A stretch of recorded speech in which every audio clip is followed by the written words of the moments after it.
নমস্কার দর্শক, সংবাদ আবির্ভাবের গুরুত্বপূর্ণ সংবাদে আপনাদের সকলকে স্বাগত। আমরা প্রত্যেক দিনের মতন আজকেও একটি বিশেষ এবং গুরুত্বপূর্ণ সংবাদ আপনাদের সামনে তুলে ধরব। দর্শক, বঙ্গ বিজেপির তিন হেভিওয়েট নেতার তিন টোটকায় কেন্দ্রীয় বিজেপি কিন্তু নড়ে চড়ে বসলো এবং খুব তাড়াতাড়ি, একেবারে যত তাড়াতাড়ি সম্ভব শুভেন্দু অধিকারীর সঙ্গে অমিত শাহ দেখা করতে চাইছেন। বঙ্গের তিন হেভিওয়েট ক্যান্ডিডেট, তিন হেভিওয়েট প্রার্থী, তিন হেভিওয়েট নেতা, যাদের তিন টোটকায় একেবারে কেন্দ্রীয় বিজেপি কিন্তু নড়ে চড়ে বসেছে। হ্যাঁ দর্শক, আমরা আপনাদের সামনে তুলে ধরতে চাইছি সেই তিন হেভিওয়েট যে নেতা, তাদের নাম এবং তারা কি এমন করলেন যে কেন্দ্রীয় বিজেপি নড়ে চড়ে বসছে এবং তাতে কিন্তু মুখ্যমন্ত্রী মমতা ব্যানার্জির মাথার ব্যথা হবার কারণ হয়ে গেল। এই মুহূর্তে সব থেকে বড় খবর সেটা হচ্ছে শুভেন্দু অধিকারী, সুকান্ত মজুমদার এবং কলকাতা হাইকোর্টের প্রাক্তন বিচারপতি অভিজিৎ গাঙ্গুলি, এই তিনজনের তিন টোটকাতে কেন্দ্রীয় বিজেপি কিন্তু নড়ে বসেছে এবং যত তাড়াতাড়ি সম্ভব শুভেন্দু অধিকারীর সঙ্গে বৈঠক করতে চাইছে অমিত শাহ। এটাই কিন্তু এই মুহূর্তে সব থেকে বড় খবর। এখন প্রশ্ন হচ্ছে, এই তিনজন কি করলেন যে কেন্দ্রীয় বিজেপি একেবারে নড়ে চড়ে বসলো? তার কারণ হচ্ছে, আপনারা সকলেই জানেন, সম্প্রতি মাননীয় প্রাক্তন বিচারপতি অভিজিৎ গাঙ্গুলি একেবারে কেন্দ্রীয় বিজেপিকে নিয়ে মুখ খুলেছেন এবং তিনি বলছেন যে কেন্দ্রের বিজেপি কোনো অবস্থাতেই চাইছে না মাননীয় মুখ্যমন্ত্রী মমতা ব্যানার্জিকে এই রাজ্য থেকে সরাতে বা তার বিরুদ্ধে কোনো রকম ব্যবস্থা নেওয়া হয়নি। 355, 356 যে কোনো একটা অনায়াসে করা যায়, কিন্তু সেই জিনিসও তারা করছে না। এমনকি বিভিন্ন যে কেলেঙ্কারি, সেই কেলেঙ্কারির যে তদন্ত, সেই তদন্তেও কিন্তু ব্যাঘাত ঘটাচ্ছে বলে মন্তব্য করেছিলেন অভিজিৎ গাঙ্গুলি। তাতেই কিন্তু প্রথম ধাক্কা খেলো। এই কারণে অনেকে হয়তো বলছেন, অনেক বিজেপি নেতা নেত্রী হয়তো বলেছেন যে মাননীয় প্রাক্তন বিচারপতি নতুন রাজনীতি, তিনি কিছু বোঝেন না, তিনি এইসব মন্তব্য যেটা করছেন এটা অ্যাকচুয়ালি ঠিক নয়। কিন্তু কতটা যে প্রাসঙ্গিক কথা তিনি বলেছেন এবং এই বক্তব্যের ফলে কেন্দ্রীয় বিজেপি যে কতটা নড়ে বসেছে, এটা কিন্তু একটা পরিষ্কার। দ্বিতীয় নম্বর সেটা হচ্ছে সুকান্ত মজুমদার। সুকান্ত মজুমদার তিনি একদম স্পষ্টত বলেছেন যে যেভাবে রাজ্যে এসআইআর হচ্ছে, এইভাবে এসআইআর হলে এসআইআর বন্ধ করে দেওয়া হোক, এসআইআর দরকার নেই। একেবারে স্পষ্টত কেন্দ্রীয় বিজেপিকে সরাসরি বার্তা দিয়েছেন সুকান্ত মজুমদার যে এসআইআর এর পদ্ধতিগত যেভাবে চলছে পশ্চিমবঙ্গে, তাতে করে কোনো লাভ হবে না। কারণ যারা ভুয়ো ভোটার তাদের নামও থেকে যাবে, যারা মরে গেছে তাদের নামও থেকে যাবে। এইরকম একটা অভিযোগ কিন্তু সুকান্ত মজুমদার তুলেছিলেন এবং তাতে কিন্তু কেন্দ্রীয় বিজেপি নড়ে বসেছেন। আর তৃতীয় নম্বর হচ্ছে, শুভেন্দু অধিকারী কিন্তু একেবারে স্পষ্টত বলে দিয়েছেন যে মাননীয় প্রাক্তন বিচারপতি অভিজিৎ গাঙ্গুলি যে বক্তব্যগুলো দিয়েছেন তাতে আমি কোনো বিরোধ করছি না। তার মানে কি? তার মানে শুভেন্দু অধিকারী একেবারে সমর্থন করলেন অভিজিৎ গাঙ্গুলিকে, মাননীয় প্রাক্তন বিচারপতি, বর্তমানে তিনি সাংসদ অভিজিৎ গাঙ্গুলিকে কিন্তু তিনি সমর্থন করলেন।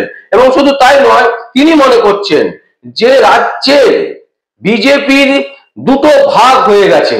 একটা হচ্ছে নতুন যারা নিউ কামার, যারা নতুনরা যারা এসছেন, যারা বাইরে থেকে এসছেন, আর আদি বিজেপি, এরা একেবারে আড়াহাড়ি করে ভাগ হয়ে গেছে। আর এই ভাগের ফলে একে অপরের সাথে নানান রকমের দ্বন্দ্ব প্রকাশিত হয়ে যাচ্ছে এবং প্রকাশ্যে তারা নানান রকমের মন্তব্য করে দিচ্ছেন। এইভাবে চলতে থাকলে বিজেপির পক্ষে এগুলো কিন্তু অসম্ভব ব্যাপার। তাই তিনি কিন্তু বলছেন যে অভিজিৎ গাঙ্গুলি, মাননীয় প্রাক্তন বিচারপতি এবং সাংসদ,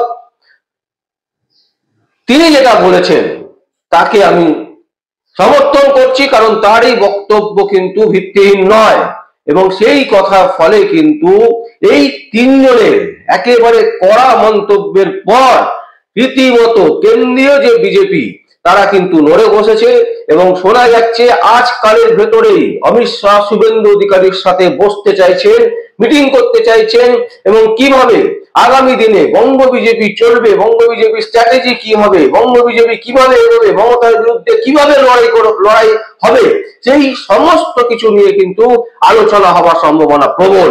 কারণ কেন্দ্রীয় বিজেপি কিন্তু একদম স্পষ্ট বুঝে গেছে যে বঙ্গ বিজেপি দুটো ভাগে আড়াআড়ি ভাবে ভাগ হতে চলেছে, ভাগ হয়ে গেছে।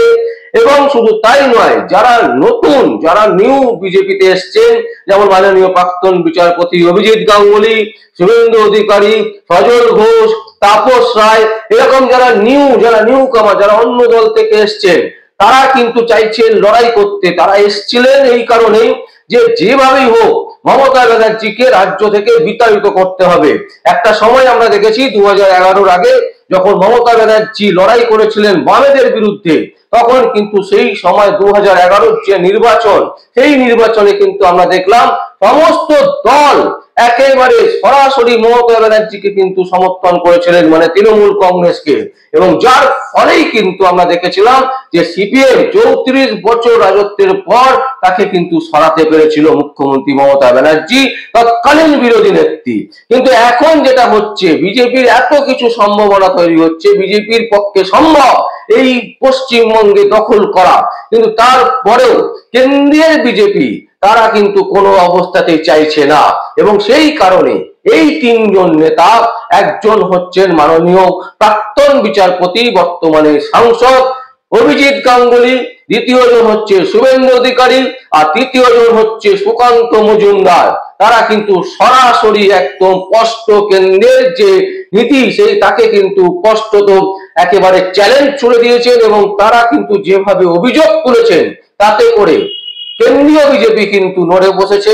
এবং শুধু তাই নয়, শ্রমিক ভট্টাচার্য, বর্তমানে পশ্চিমবঙ্গের বিজেপির সভাপতি, তিনিও কিন্তু বলেছেন যে অভিজিৎ গাঙ্গুলি যেটা বলেছেন তার সম্পূর্ণ মনের ব্যাখ্যা, এবং আমি অবশ্যই তার সাথে বসবো। মানে পক্ষান্তরে তিনিও কিন্তু অভিজিৎ গাঙ্গুলিকেই সমর্থন করছেন। কারণ কেন্দ্রের বিজেপি এত সুযোগ পেয়েছে মমতা ব্যানার্জির বিরুদ্ধে, এত কিছু ঘটনা ঘটেছে যেখানে চাকরি থেকে শুরু করে বিভিন্ন ক্ষেত্রে দুর্নীতি প্রকাশ্যে চলে এসছে, তারপরেও কেন্দ্রীয় বিজেপি কিন্তু বহু অংশে নীরব থেকেছেন। এবং সেই কারণে এই তিন মহারথীর তিন টোটকায় বিজেপি, মানে কেন্দ্রীয় বিজেপি কিন্তু নড়ে বসেছে। এবং তারা চাইছে ইমিডিয়েট শুভেন্দু অধিকারীর সাথে বসে পুরো বিষয়টাকে একটা সলিউশনে আনতে, এবং বঙ্গ বিজেপি এতদিন যেভাবে চলছিল, যেভাবে কেন্দ্রীয় বিজেপি বঙ্গ বিজেপিকে চালাচ্ছিল, তার মোড়টাকে ঘোরাবার একটা পরিকল্পনা তৈরি করা হচ্ছে। এবং মনে করা হচ্ছে আজ অথবা কালকের মধ্যেই কিন্তু বঙ্গ বিজেপির শুভেন্দু অধিকারীর সাথে অমিত শাহ বসবেন, এবং সেইখানে কিন্তু এই সমস্ত কিছুর একটা রেখাচিত্র বেরিয়ে আসতে পারে বলে মনে করছে সংবাদ মহল। দর্শক, আমরা এই সংবাদ আপনাদের সামনে তুলে ধরলাম। যদি আপনাদের কোনো বক্তব্য থাকে, কোনো কমেন্ট থাকে, অবশ্যই আপনারা কমেন্ট বক্সে কমেন্ট করবেন। আর দেখতে থাকুন পরবর্তী সংবাদ আবির্ভাবে। আমার নাম বিশ্বজিৎ পাল, সংবাদ আবির্ভাবের জন্য।